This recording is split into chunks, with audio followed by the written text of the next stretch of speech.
화제의 뉴스를 골라 과학 기자의 시선으로 분석하는 과학 본색 시간입니다. 네, 오늘은 이혜리 기자와 함께하겠습니다. 안녕하세요. 어서 오세요. 네, 어떤 이야기를 나눠볼까요? 네, 이제 곧 노벨상 시즌이 찾아오죠. 네. 노벨 과학상을 시작으로 다음 주 월요일 생리의학상과 그리고 물리학상, 화학상까지 올해의 주인공이 곧 밝혀지게 되는데요. 매년 노벨상 시즌이 되면 올해는 누가 받게 될까라는 수상자 예측부터 한국에서 수상자가 언제쯤 나올까와 같은 다양한 기사들이 쏟아지는데요. 오늘 이 시간에는 역대 노벨상 수상자를 국적이나 성별에 따라 분석해보고 네. 노벨상의 최근 추세가 좀 어떻게 변하고 있는지 자세하게 짚어보도록 하겠습니다. 네, 이제 정말 며칠 남지 않았는데 우리나라에서 노벨상을 받는 과학자가 나오기를 간절히 소망하는 사람으로서 역대 과학 분야 노벨상 수상자들의 특징을 한번 짚어볼까요? 네, 우선 노벨상은 1901년 시작됐고요. 지난해까지 118년 동안 모두 607명의 수상자를 배출했습니다. 네. 이 가운데 물리학상 210명, 화학상 181명, 생리의학상은 216명입니다. 먼저 나라별로 수상자를 좀 나눠보도록 하겠습니다. 네. 가장 많은 노벨상 수상자를 배출한 나라 1위는 미국이고요. 2위 영국, 3위 독일, 그리고 4위 프랑스, 5위 일본 순입니다. 네. 비율로 따지면 전체 43%를 차지하고 있는 미국이 압도적이라고 볼 수 있습니다. 그러네요. 최근에 수상 흐름을 보더라도 이 국가 순위는 어느 정도 굳어진 것으로 볼 수 있을 것 같습니다. 예. 네. 이런 표를 보면 항상 아쉬운 게 우리나라의 배출자가 아직 안 나왔다는 게 좀 아쉬운데요.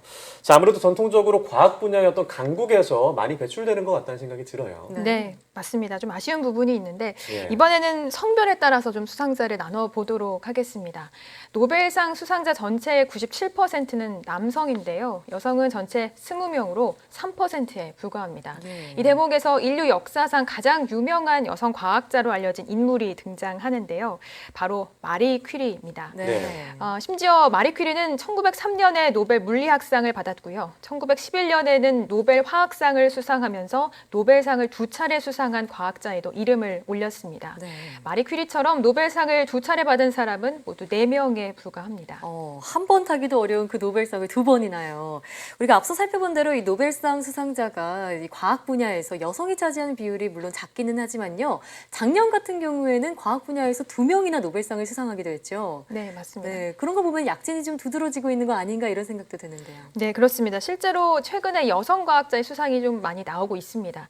2000년 이전까지 여성 수상자는 11명이었지만 2000년에서 2018년 사이 9명의 여성 노벨과학상 수상자가 등장했습니다. 네. 100년 동안 11명에 불과하던 수상자가 약 20년 정도 사이 9명으로 크게 늘면서 전체 여성 수상자의 45%를 이 기간에 배출하게 된 건데요. 네. 이런 추세를 바탕으로 앞으로 여성 과학자의 수상 소식은 더 자주 들려오게 될 것으로 보입니다. 네, 또 어떤 여성 수상자가 나올지 기대를 해보도록 하겠습니다. 네.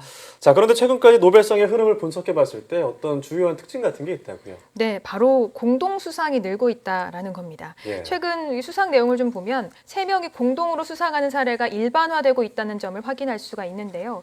최근 10년 동안 90%가 공동 수상이었고요. 이 가운데 3인 이상 공동 수상의 비율이 70%에 달합니다. 네. 참고로 이 노벨상은 원칙적으로 한 분야에서 최대 3인까지의 공동 수상을 허용하고 있습니다.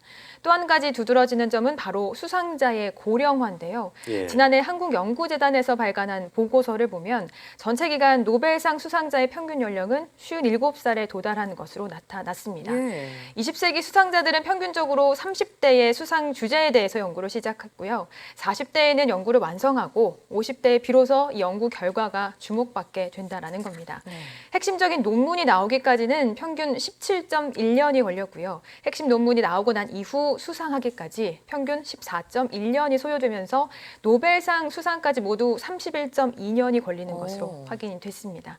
이런 점을 보면 최근 우리 과학계에서 요구의 목소리가 높아지고 있는 이 젊은 연구자에 대한 지원, 그리고 실패를 두려워하지 않는 창의적인 연구, 그리고 기초 연구에 대한 장기적인 투자의 필요성을 다시 한번 좀 체감할 수가 있습니다. 네, 아니, 노벨상 수상까지 평균 30년 이상이 걸린다고 하니까 단기적인 성과에만 좀 집착하는 우리나라 연구 풍토가 개선돼야겠다는 생각도 드는데요. 자, 이렇게 얘기를 나누다 보니까 올해 과학 분야 노벨상은 또 누가 차지할지 궁금해지는데요. 네, 매년 이 수상자에 대한 예측이 진행이 되곤 하는데요. 네. 노벨상 수상은 이전에 이런 사전 징후가 있다라는 점이 파악이 됐습니다. 예. 노벨과학상 수상자들의 연구가 매우 높은 피인용률을 보인다는 점, 즉 다른 논문에 자주 인용이 된다는 거죠. 그리고 노벨상 수상 이전에 이미 과학계 권위 있는 상, 예를 들면 울프상이나 레스커상 등을 수상했던 이력을 지녔다는 점도 큰 특징입니다. 특히나 울프상의 경우에는 특히 이 물리학과 화학 분야에서 노벨상 다음으로 권위 있는 상으로 인정받고 있는데요. 울프상을 받은 이후 노벨상을 받은 과학자가 많아서 대개 이 울프상 수상자가 노벨상의 유력한 후보자로 거론되곤 합니다. 레스커상도 마찬가지인데요. 조사를 해보면 레스커상 수상자가 평균적으로 5년 이후에 노벨상을 수상하는 것으로 알려졌습니다. 네. 또 수상자들이 이 노벨상을 받기 이전에 이미 노벨 심포지엄에 초청된다는 점도 공통적인 특징으로 나타났습니다. 노벨 심포지엄은 노벨재단의 주최로 열리는 행사인데 이를 통해서 노벨위원회가 주목하는 연구 주제가 무엇인지도 미리 좀 파악할 수 있습니다. 그렇군요. 이런 여러 조건을 바탕으로 학술정보 서비스 기업인 클래리베이트는 매년 노벨 수상자를 예측해서 그 명단을 발표하는데요. 적중률도 한 20%로 꽤 높은 편입니다. 네. 이미 올해도 명단이 발표됐고요. 아쉽게도 올해는 우리나라 과학자가 이름을 올리지는 못했습니다. 예. 네. 참고로 한국인으로는 2014년 유룡 카이스트 교수가 명단에 처음으로 이름을 올리기도 했습니다. 클래리베이트의 올해 예측 내용을 보면 빛으로 신경세포를 조절하는 광유전학 기술을 개발한 과학자 3명이 올해 좀 노벨상 수상 예측의 가능성이 높은 것으로 분석이 되고요. 2차원 나노물질 분야 연구자와 DNA 서열 분석법을 개발한 생화학자도 노벨상 수상이 유력한 것으로 나타났습니다. 예. 네, 뭐 이번에 클래리베이트의 어떤 예측이 얼마나 적중하느냐도 노벨상을 바라보는 어떤 또 하나의 관전 포인트가 되지 않을까라는 생각이 드는데, 네. 자, 참 보면은 저희가 이제 사이언스 투데이를 뭐 얼마나 할지 모르겠지만 저희가 뉴스를 전하는 동안 이제 한국인 수상자가 배출될 수 있을지 참 궁금한데 어떻게 보시나요? 네, 우선 두 분이 좀 오랫동안 진행을 하셔야 할 것 같고요. 네. 사실 우리는 어쩌면 어떻게 하면 우리가 노벨상을 받을 수 있을지 어느 정도는 답을 알고 있는 것 같아요. 우선 뭐 선도적인 연구, 기초과학에 대한 어떤 장기적인 투자 이런 것들이 연구 현장에 실제로 풍토로 자리 잡는 것이 선결 조건이 되겠죠. 보통 한 번 노벨상 수상자가 나오면 그 다음부터는 연이어서 나올 수 있을 것이다. 뭐 이런 예측이 나오곤 하는데 저도 첫 묻고를 틀 과학자가 국내에서 하루빨리 나올 수 있길 좀 같이 기원해 보도록 하겠습니다. 네. 네. 또 그 소식을 저희가 전해드릴 수 있었으면 더할 나위였지 좋겠네요. 오늘 말씀 잘 들었습니다.